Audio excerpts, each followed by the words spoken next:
Actually এই সার্ভিসটা পূর্বেও ছিল। বাংলাদেশ এবং ইন্ডিয়া গভর্নমেন্ট মিলে যখন চুক্তি করেছে তখন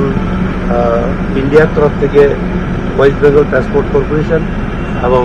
ত্রিপুরা ট্রান্সপোর্ট কর্পোরেশনকে এই রুটে আগরতলা কলকাতা ভায়া ঢাকা রুটে বাস চালানোর জন্য অনুমতি দেওয়া হয়েছিল এবং বাংলাদেশের বিআরটিসিও আগরতলা কলকাতা ভায়া ঢাকা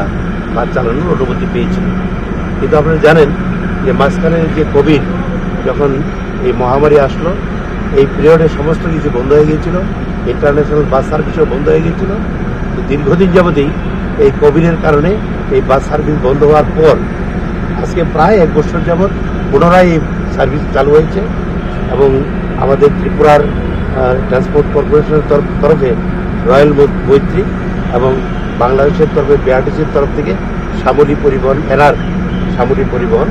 এই যাত্রী পরিষেবা নিয়ে সার্ভিস